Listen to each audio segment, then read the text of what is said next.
everyone, this is Ankush from Triple S and once again I welcome you all in the economics lecture and today we'll be doing part 4 of inflation and this is the last part of inflation topic which we are going to do. ठीक है जी, तो ये last part है inflation का. तो आज के lecture के साथ हमारा जो इन्फ्लेशन का टॉपिक है वो कंप्लीट हो जाएगा. अगर आपको ऐसा लगता है कि कोई कॉन्सेप्ट है इन्फ्लेशन में जो आपको नहीं समझ आया या फिर कोई ऐसा कॉन्सेप्ट है जो मैंने अपने लेक्चर में कवर नहीं किया है इन्फ्लेशन के regarding, so do let me know into the comment section. So I will be covering that. जो भी कॉन्सेप्ट होगा तो वो नेक्स्ट लेक्चर में मैं ट्राई करूंगी कि उसको मैं कवर करूं. ठीक है, वैसे मेरे ख्याल से जितना भी मैंने इन्फ्लेशन का करवा दिया है, जो भी आप कह सकते हो कि इन्फ्लेशन के रिगार्डिंग जो भी इंपॉर्टेंट कॉन्सेप्ट थे वो सब मैंने कवर कर दिए हैं. ठीक है, तो आज हम कवर करेंगे. हमने क्योंकि लास्ट लेक्चर में कुछ इंपॉर्टेंट कॉन्सेप्ट्स, कुछ इंपॉर्टेंट डेफिनेशंस देखी थी इन्फ्लेशन की. ठीक है, तो आज हम उसी को कंटिन्यू करेंगे. एक बहुत इंपॉर्टेंट डेफिनेशन है जो मैंने लास्ट में डिस्कस की थी, दैट इज स्टैगफ्लेशन. आज बात करेंगे स्टैगफ्लेशन की. तो स्टैगफ्लेशन जो है ये एक्चुअली डील करता है हमारा इन्फ्लेशन के साथ और अनएम्प्लॉयमेंट के साथ. So it deals with inflation and unemployment. So आज हम यही कॉन्सेप्ट ऑफ इन्फ्लेशन और unemployment, at how inflation and unemployment are related to each other, ये सब हम डिस्कस करेंगे आज के लेक्चर में. And in the last will be solving some MCQs. तो 5 एमसीक्यूज जो है लास्ट में मैंने रखे हैं, इंपॉर्टेंट एमसीक्यूज हैं. ठीक है, जो यूपीएससी में भी पूछे गए हैं उनमें से कुछ एमसीक्यूज, तो वो हम लास्ट में डिस्कस करेंगे. ठीक है, तो चलिए let's begin with today's topic. तो सबसे पहले हम स्टार्ट करते हैं with the definition of stagflation, that what is stagflation. ठीक है, तो काफ़ी बार एग्जाम में देखिए ये डेफिनेशंस पूछी जाती हैं. जैसे लास्ट जो लेक्चर जो हमने मतलब जो किया था उसमें था there were definitions like deflation, disinflation, right, reflation. तो इस तरीके की डेफिनेशंस हमें पता होनी चाहिए. या स्क्यूफ्लेशन हमने किया था, राइट. तो ये भी पूछी जाती हैं ये डेफिनेशंस. ओके, जैसे मैंने आपको कहा था कि डिमांड पुल इन्फ्लेशन है जिसमें हम कहते हैं कि too much money chasing too few goods. तो ये सब चीज़ें, ये सब डेफिनेशंस पूछी जाती हैं एग्जाम में. ठीक है, तो वैसे स्टैगफ्लेशन भी बहुत बार एग्जाम में स्टैटिक एज सच पूछ लिया जाता है इसकी डेफिनेशन की क्या है स्टैगफ्लेशन. सो स्टैगफ्लेशन इज जहाँ पे क्या है कि स्टैगफ्लेशन एक ऐसी सिचुएशन है, आपने याद रखना है, जहाँ पे इन्फ्लेशन भी है, यानी जो प्राइस है, जनरल लेवल ऑफ प्राइस जो है, परसिस्टेंट लेवल ऑफ प्राइस जो है वो भी इंक्रीज हो रहा है, यानी इन्फ्लेशन भी है प्लस अनएम्प्लॉयमेंट भी है. So it is a situation where there is inflation as well as there is unemployment. Okay, तो now when there is inflation as well as there is unemployment, हम कहते हैं कि उस टाइम पे जो हमारी इकोनॉमी है वो स्टैग्नेंट हो रही है, कहीं ना कहीं पे इट इज स्टैग्नेंट, राइट. तो इसलिए स्टैग्नेंट से वर्ड आया है स्टैग्नेंट से. ठीक है, तो ये आपने याद रखना है कि इन्फ्लेशन प्लस अनएम्प्लॉयमेंट जो है this is called as stagflation. Okay, so it is characterised by slow economic growth and relatively high unemployment और economic stagnation which is at the same time accompanied by rising prices. So there is unemployment as well as there are rising prices. Okay, so stagflation led to the emergence of misery index.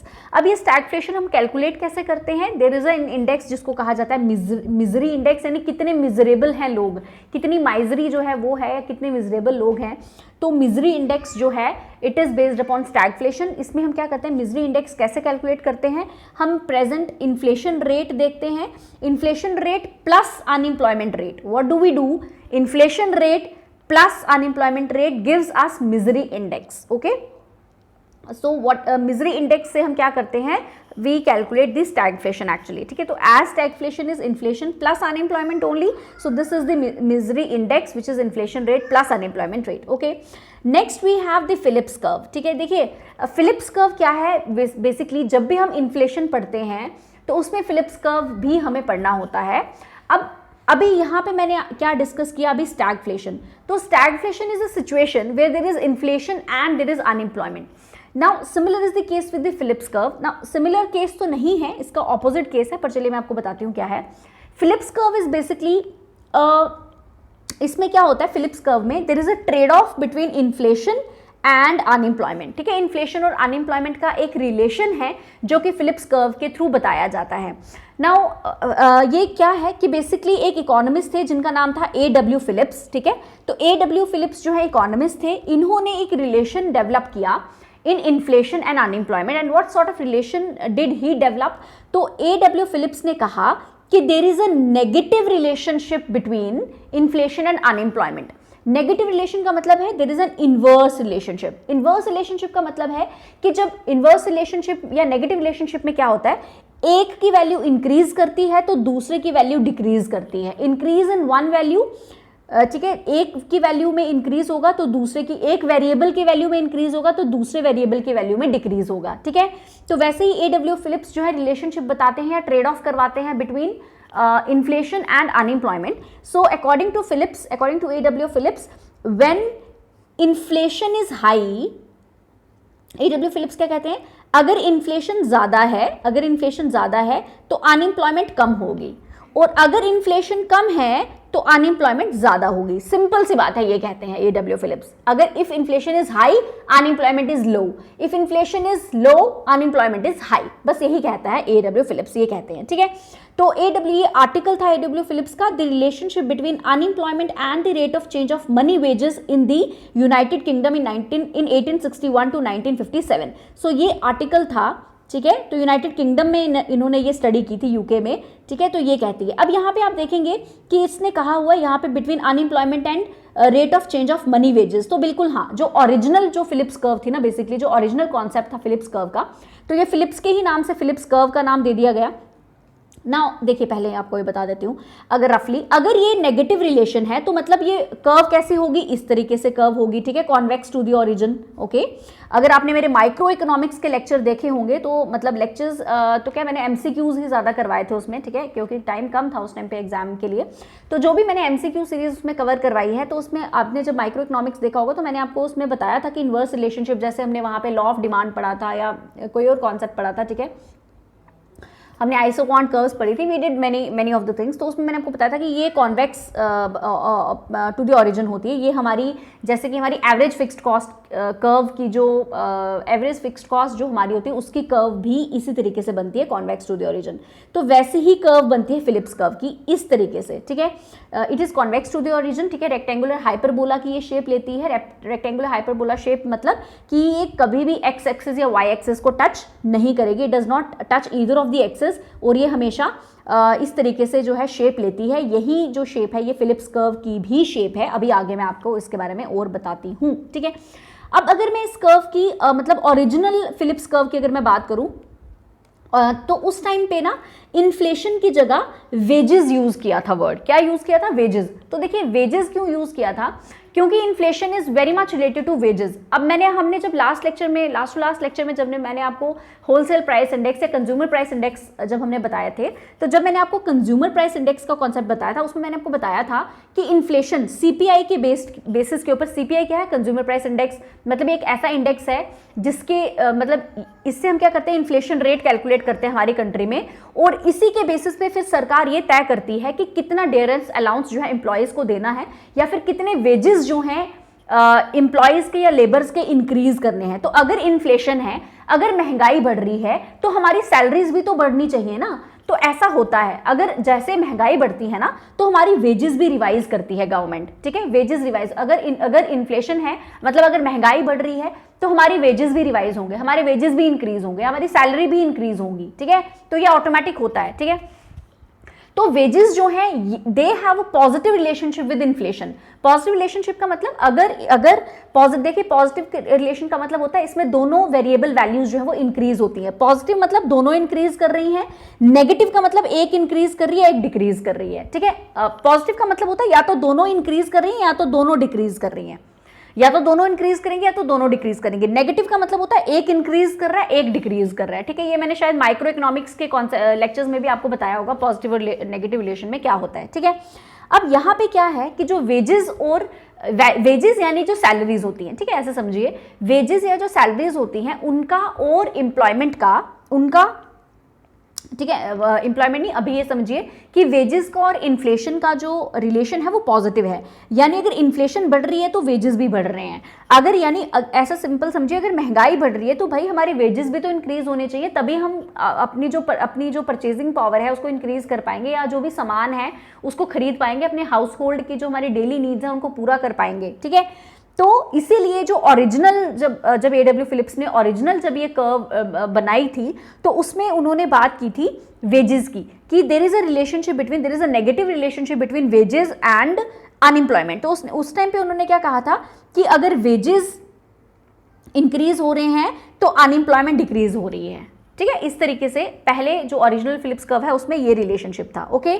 But उसके बाद इसको revise करके आप कह सकते हो wages की जगह वर्ड क्या यूज कर दिया गया, इन्फ्लेशन यूज कर दिया गया, ठीक है। So there is a negative relationship और there is an inverse relationship between inflation and unemployment according to A.W. Phillips, okay. Now it states that inflation and unemployment have an inverse relationship, okay.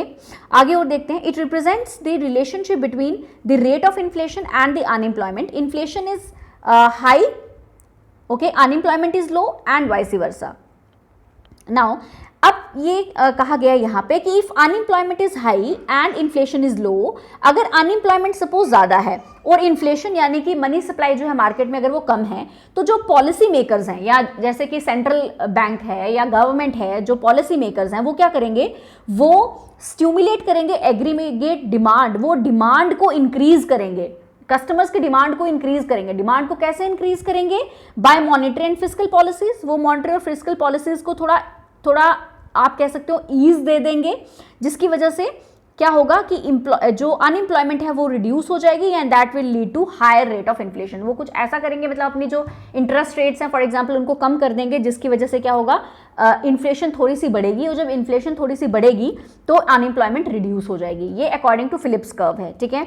Original theory was concerned with the relationship between rate of wages inflation and unemployment. जैसे मैंने आपको बताया कि जो original theory है वो veg rise या फिर वेज इन्फ्लेशन से रिलेटेड थी और अनएम्प्लॉयमेंट से रिलेटेड थी, उसको रिवाइज करके इन्फ्लेशन और अनएम्प्लॉयमेंट का रूप दे दिया गया, ठीक है।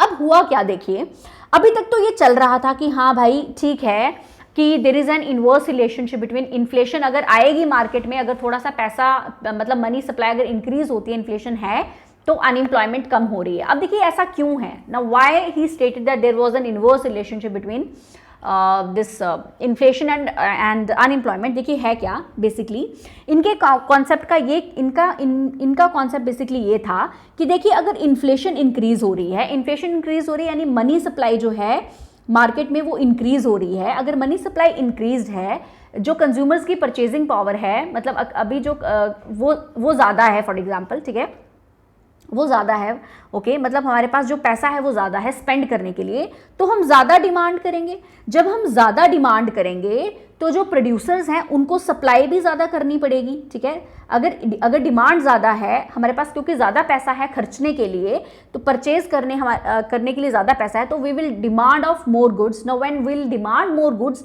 जो प्रोड्यूसर्स हैं उनको सप्लाई ज़्यादा करनी पड़ेगी। अब जब प्रोड्यूसर्स को सप्लाई ज़्यादा करनी पड़ेगी तो इसका मतलब उनको लोग ज़्यादा हायर करने पड़ेंगे ना प्रोडक्शन के लिए, ठीक है।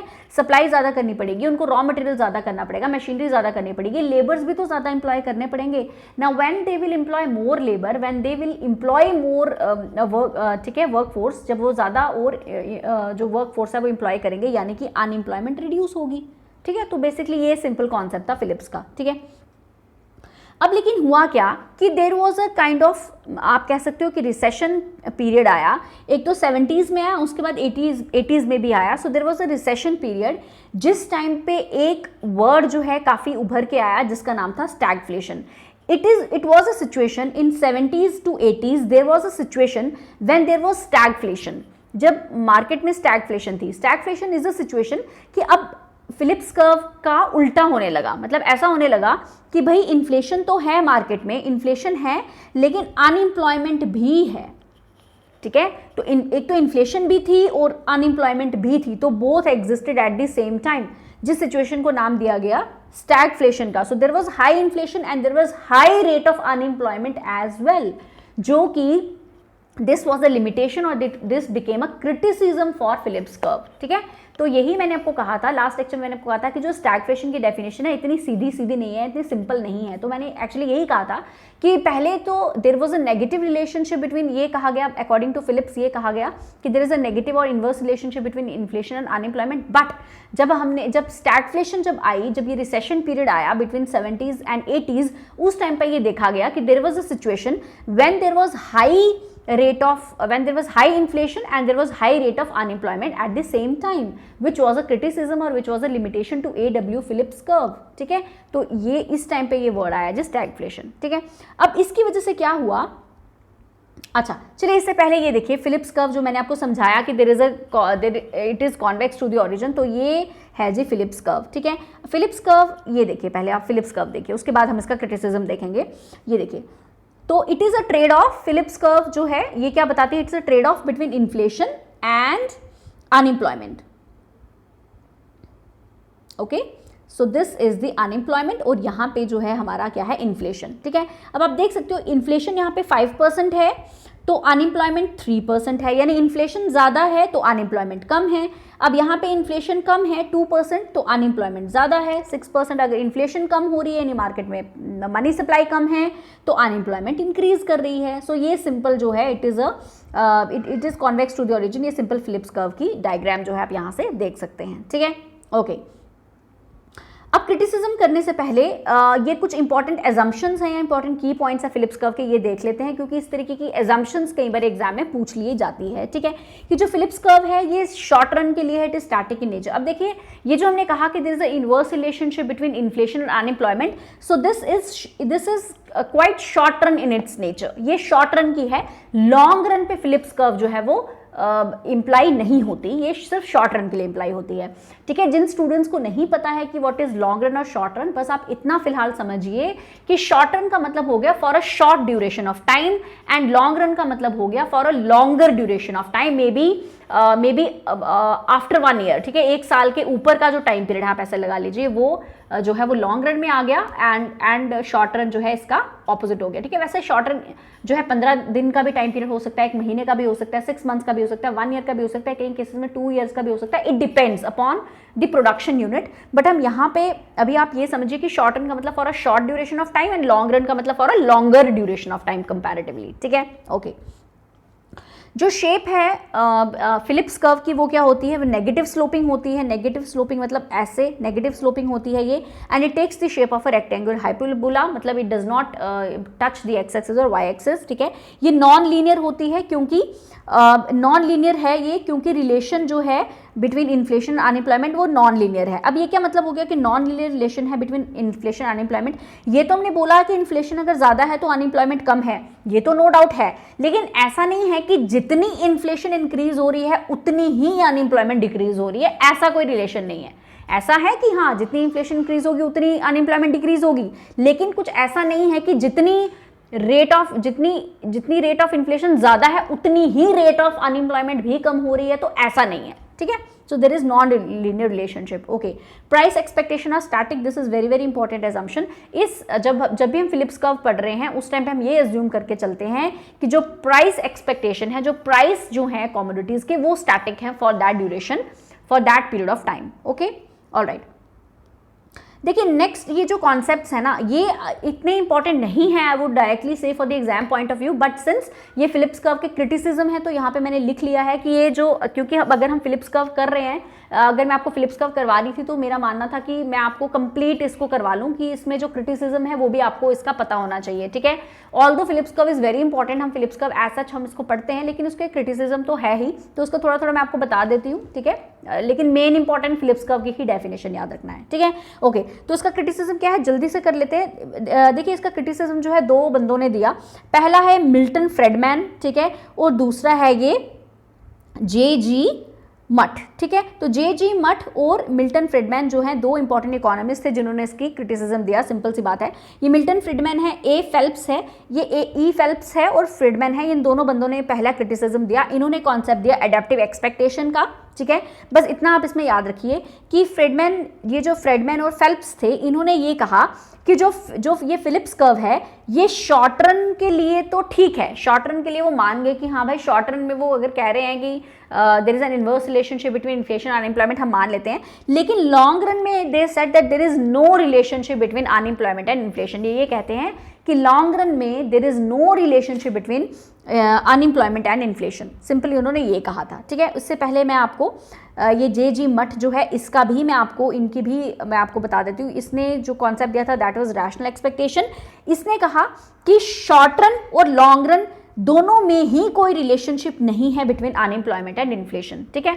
रिवाइज करा देती हूँ। फिलिप्स कर्व के अकॉर्डिंगली शॉर्ट रन है, there is a relationship between unemployment and inflation, ठीक है। उसके बाद जो फ्रेडमैन आया उसने क्रिटिसिज्म दी, उसने कहा कि शॉर्ट रन में रिलेशन है लेकिन लॉन्ग रन में रिलेशन नहीं है बिटवीन इन्फ्लेशन एंड अनएम्प्लॉयमेंट।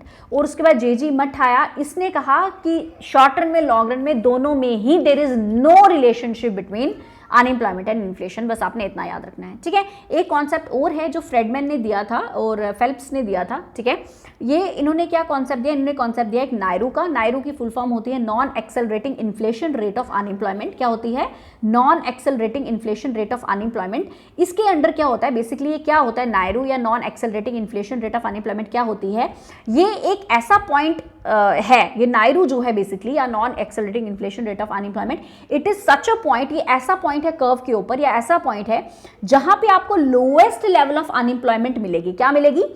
उतनी लोएस्ट लेवल ऑफ अनएम्प्लॉयमेंट, ठीक है, जो एग्जिस्ट करती है before inflation begins to rise, जहां से इन्फ्लेशन जो है वो बढ़ना स्टार्ट करेगी। मतलब ये again it is a relationship between, यहाँ पे अनएम्प्लॉयमेंट और इन्फ्लेशन के बीच में आपको रिलेशन दिखेगा कि ये ऐसा लोएस्ट पॉइंट है अनएम्प्लॉयमेंट का, ठीक है, जिसके ऊपर जो है इन्फ्लेशन राइज होना स्टार्ट करेगी, ठीक है। So it is a specific level of unemployment that, ये एक ऐसा स्पेसिफिक लेवल है अनएम्प्लॉयमेंट का जो कि इन्फ्लेशन को कॉज नहीं करता टू इंक्रीज। सो इफ अगर अनएम्प्लॉयमेंट जो है वो एक नायरू लेवल पे है तो इन्फ्लेशन जो है वो कांस्टेंट है। अगर मतलब एक ऐसा पॉइंट है, इस पॉइंट पे जो अनएम्प्लॉयमेंट है वो है, ठीक है, लोएस्ट लेवल पे है, और ये ऐसा पॉइंट है जहां पे इन्फ्लेशन कांस्टेंट है। इस पॉइंट के ऊपर फिर इन्फ्लेशन जो है वो इंक्रीज करना स्टार्ट कर देगी, ठीक है। तो ऐसा याद रखिएगा आप।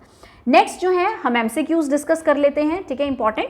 तो the first MCQ is economic growth is usually coupled with. तो ये एमसीक्यू जो है इस तरीके से पूछा जाता है कि इकोनॉमिक ग्रोथ जो है वो किसके साथ देखने को मिलेगी आपको, इनमें से कौन सा ऐसी डेफिनेशन है या कौन सा ऐसी सिचुएशन है जिसके साथ आपको इकोनॉमिक ग्रोथ देखने को मिलेगी।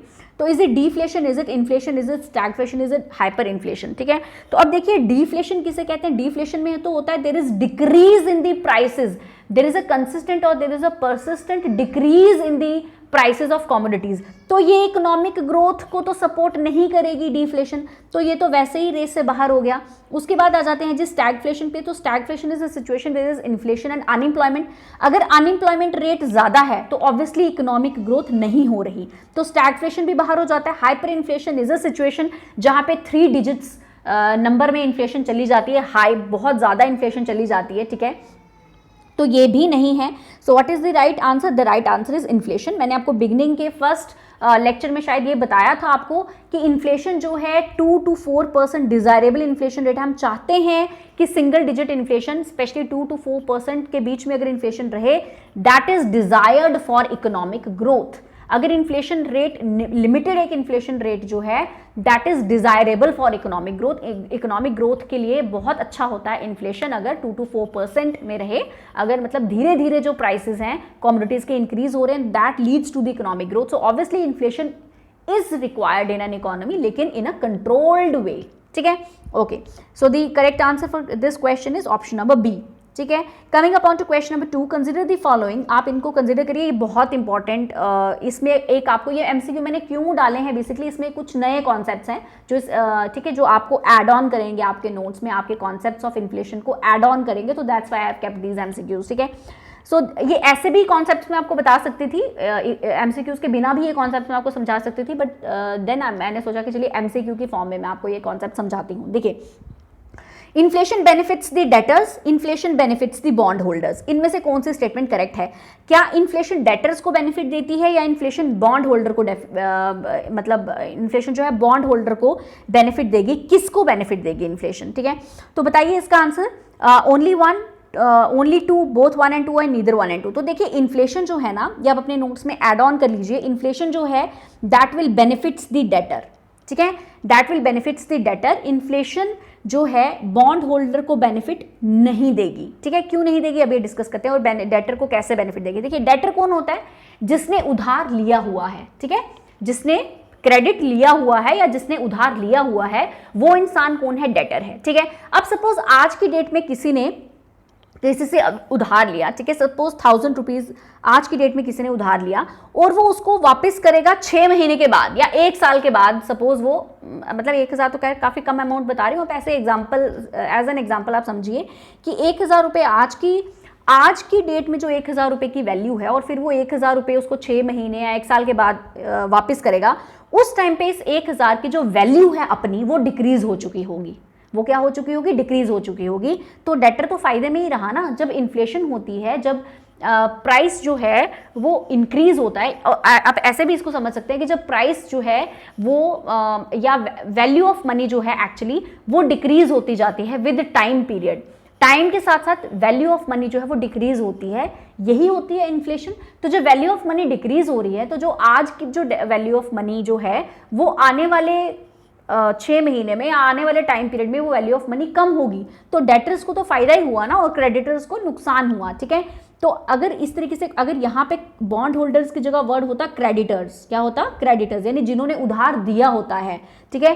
तो inflation benefits creditors, no, inflation does not benefits the creditors, inflation does not benefit the bond holders. Bond holders जो है, बॉन्ड का मतलब होता है, ये भी एक लॉन्ग टर्म एसेट होता है हमारा। जैसे मैंने आपको लास्ट लेक्चर में लॉन्ग टर्म कैपिटल गेन समझाया था, तो लॉन्ग टर्म कैपिटल गेन क्या होता है, जो हमें लॉन्ग टर्म कैपिटल गुड के ऊपर जो गेन मिलता है, जो प्रॉफिट मिलता है।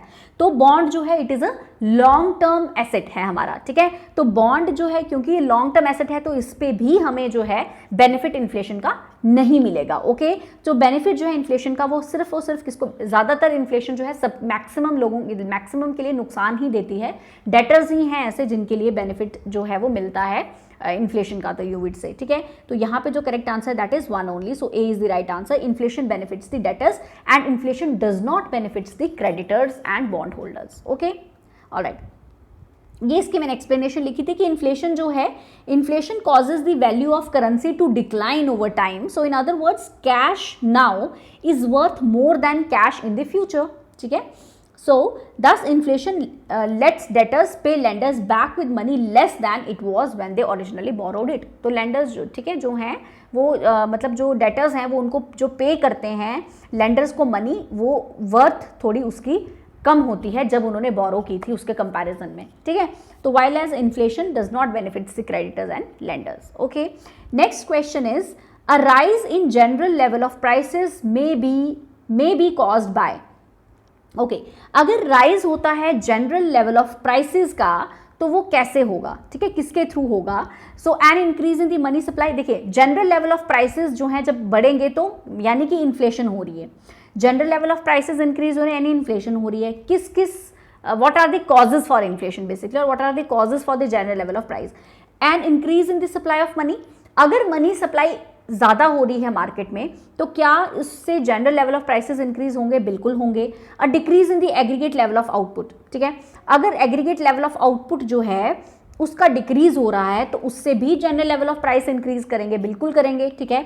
अगर इंक्रीज हो रही है इफेक्टिव डिमांड, अगर डिमांड इंक्रीज हो रही है, ठीक है, तो उससे भी जो है general level of prices increase करेंगे, तो बिल्कुल करेंगे। सो the correct answer for this question is option number D, which is all of the above, ठीक है। ओके समझ आ गया ये, ठीक है जी। ऑलराइट, नेक्स्ट इज, देखिए ये क्या है, ये बी ऑप्शन क्या था, अ decrease in the aggregate level of output, मतलब कि सप्लाई जो है उसकी डिक्रीज हो रही है तो उससे भी general level of prices increase करेंगे अगर सप्लाई डिक्रीज करेगी तो, ठीक है। तो ये सारे ही जो रीजंस हैं किसके, प्राइसेस इंक्रीज होने के, ठीक है। तो D is the correct answer for question number 3। Coming upon to question number 4, which of the following will be the most inflationary in its effect. इनमें से जो भी आप अभी ऑप्शंस देखेंगे, इनमें से सबसे ज़्यादा इन्फ्लेशनरी कौन है अपने इफेक्ट में, सबसे ज़्यादा प्राइस राइज का क्या मतलब रीजन है, ठीक है, इन्फ्लेशनरी कौन सा है।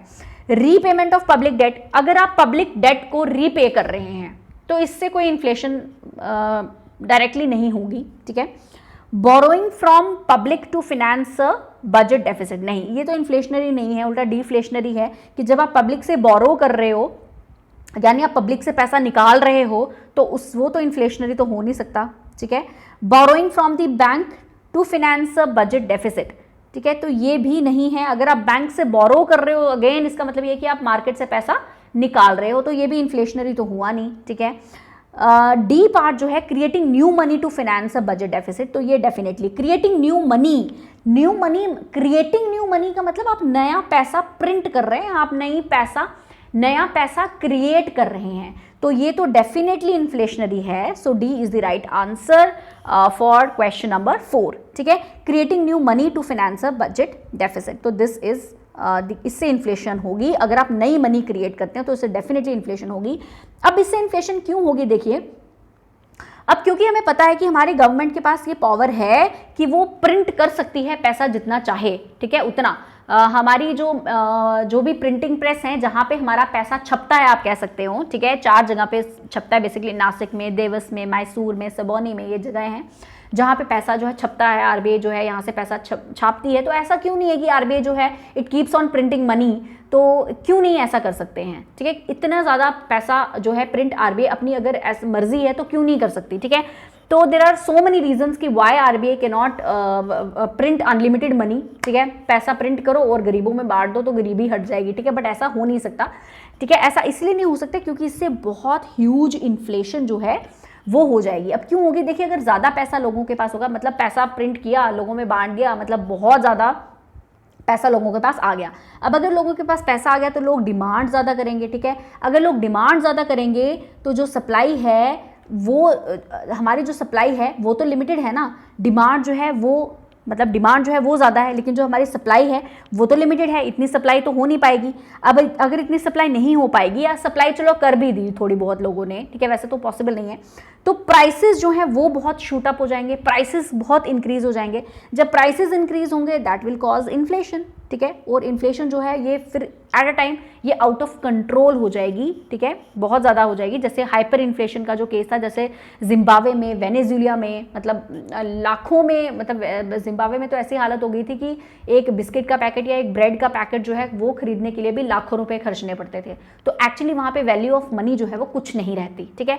तो सीधी बात है कि प्रिंट अगर आप मनी करोगे तो उससे इन्फ्लेशन रेट बहुत ज़्यादा हो जाएगा, वैल्यू ऑफ मनी जो है बहुत ज़्यादा डिक्रीज हो जाएगी। एक तो ये रीज़न है, और भी बड़े सारे रीज़न हैं, जैसे कि जो आरबीआई है वो उतनी ही मनी जो है प्रिंट कर सकता है जितनी हमारे पास, जितनी वैल्यू के, उतनी ही वैल्यू के करेंसी नोट हम छाप सकते हैं जितनी वैल्यू के हमारे पास फॉरेन रिजर्व्स होते हैं और गोल्ड होता है, ठीक है। हमारे पास फॉरेन रिजर्व्स और गोल्ड की फॉर्म में जो है सरप्लस जो है रखा होता है आरबीआई ने अपने पास, तो हम उतनी ही वैल्यू अमाउंट जो है वो छाप सकती है जितनी हमारे पास फॉरेन रिजर्व्स हों और जितने हमारे पास गोल्ड रिजर्व्स हों। अदरवाइज जो हमारी करेंसी के ऊपर जो लोगों का, आप कह सकते हो, ट्रस्ट है, जो विश्वास है, वो उठ जाता है लोगों से, वैल्यू ऑफ मनी डिक्रीज हो जाती है, ठीक है, और इन्फ्लेशन रेट बढ़ जाता है। तो मैंने आपको बताया है कि डिमांड इंक्रीज होती है, सप्लाई लेकिन उतनी है नहीं, प्राइसेज ऑफ जो गुड्स हैं, कॉमोडिटीज़ हैं, वो बहुत ज़्यादा इंक्रीज हो जाते हैं due to increase in the demand, so which causes huge inflation. So that's why RBI can not actually create new money, जितना चाहे उतना मनी जो है प्रिंट नहीं कर पाती। तो अगर आप नई मनी ऐसे ही क्रिएट करते जाओ अपनी आप कह सकते हो कि बजट डेफिसिट को, हम, क्योंकि हमें पता है कि हमारे जो बजट डेफिसिट तो होता ही होता है, ठीक है, budget deficit is always there, ठीक है। तो बजट डेफिसिट को हम पूरा करने के लिए अगर न्यू मनी प्रिंट करना शुरू कर दें, न्यू मनी क्रिएट करना शुरू कर दें, तो obviously that is a very bad idea. So इससे इन्फ्लेशन रेट बढ़ेगा। So D is the right answer for this question. Okay, the last question is supply of money remaining the same. अगर supply of money जो है वो same है, आप ऐसी situation मान लीजिए कि supply of money is same, money की बात हो रही है यहाँ पे, supply of money is same, when there is an increase in the demand for money. अब डिमांड जो है मनी की वो इंक्रीज हो रही है, तो उससे क्या होगा, तो सिंपल सा आंसर है, उससे क्या होगा, N increase in the rate of interest, ठीक है। अगर सप्लाई ऑफ मनी जो है वो सेम है, लेकिन क्या हो रहा है कि डिमांड फॉर मनी जो है वो इंक्रीज हो रही है, तो उस सिचुएशन में क्या होता है कि जो इंटरेस्ट रेट है वो भी इंक्रीज कर जाते हैं। So an increase in the rate of interest, so B is the right answer, ठीक है। जब आपको पीडीएफ मिलेगी, इसमें एंड में मैंने इनके आंसर्स भी लिख दिए हुए हैं यहाँ पे, ठीक है। सो this is all about today's session and this is all about the topic of inflation. ठीक है जी, इसमें से कोई कॉन्सेप्ट आपको नहीं समझ में आया होगा, so do let me know in the comment section, I will make quick revision in the next class if possible. ठीक है, तो this is all about today session. इसको आप अच्छे से पढ़िए, इसको अच्छे से रिवाइज करिए। I will see you very soon with the next session. Till then take care, bye bye.